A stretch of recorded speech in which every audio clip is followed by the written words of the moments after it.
I have an absolutely terrifying story for you that's, in my estimation, not getting nearly enough coverage.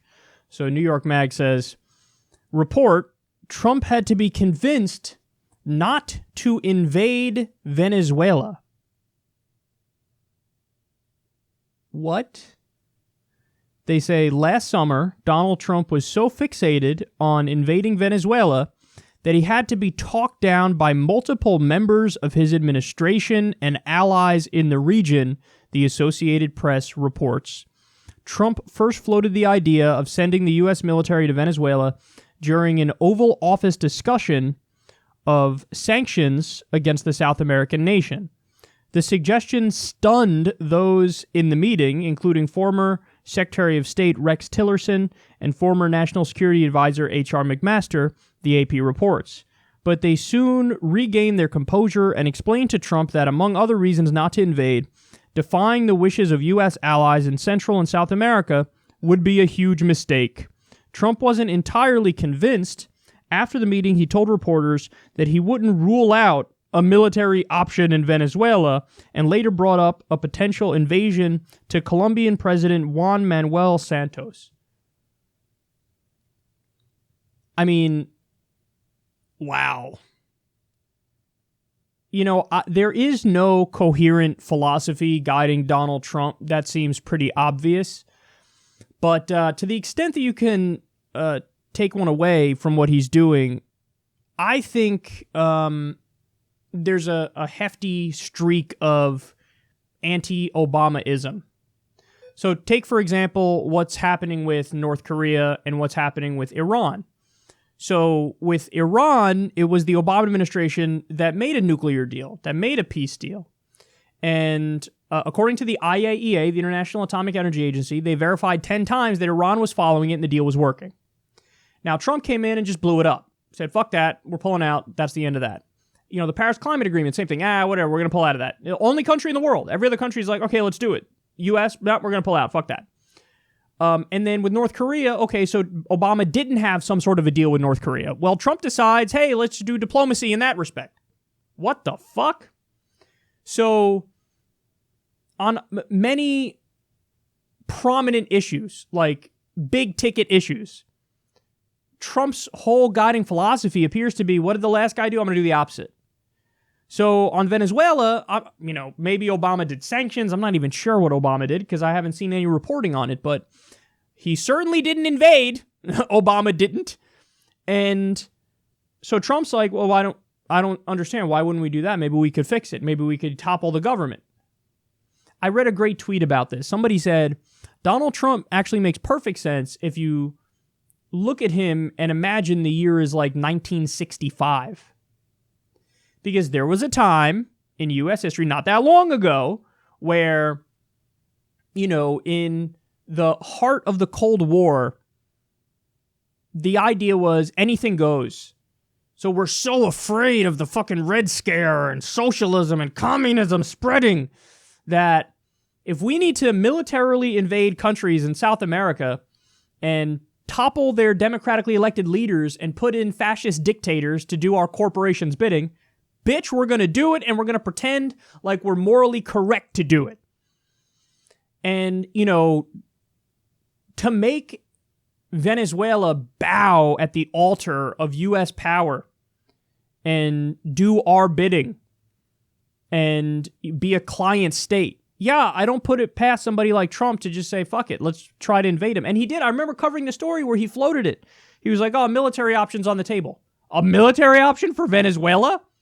So I love it. Isn't it amazing how we've let go of even the bullshit facade that used to be used?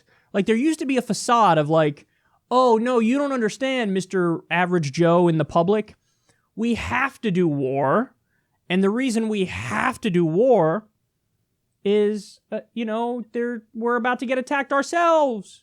You know, they always had some bullshit fairy tale that they told. Saddam Hussein, they tried, oh my God, he did 9/11. And then when that fell apart, it's like, oh, he has weapons of mass destruction. And there was something implicit in that point. And the thing that was implicit was, oh, he's he's going to attack us with those weapons of mass destruction. So they had to give you something where you had to think, oh, self-preservation is the real reason why we're doing this. Now, it wasn't true, but at least they gave you something to almost mislead you, to make you think like, oh, come on, what do you think? We're bad people and we're doing offensive wars against countries that didn't attack us? No, we're good people. It's really for defense. That's why we're doing it. With Trump, he's just like, fuck all pretenses. Yeah, let's topple the motherfucker. Is fucking Maduro about to invade?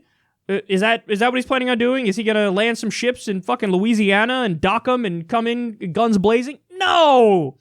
But they don't care. They're just like, yeah, whatever, topple them. Might makes right. We're the U.S. Whatever we do is correct by definition. So, yeah, go topple them. I don't give a shit. So this is where we're at.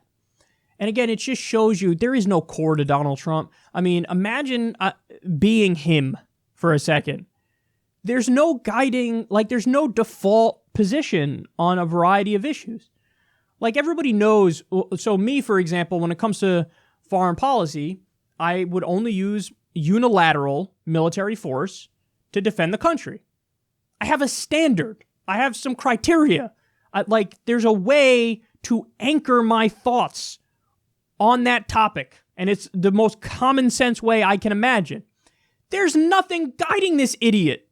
We're bombing 8 countries right now, but at the same time we're bombing 8 countries, we're blowing up a peace deal with one country while pursuing a peace deal with another country, and then in Venezuela, he's like, yeah, fuck it, I don't care, invade them too. Who gives a shit? Topple them.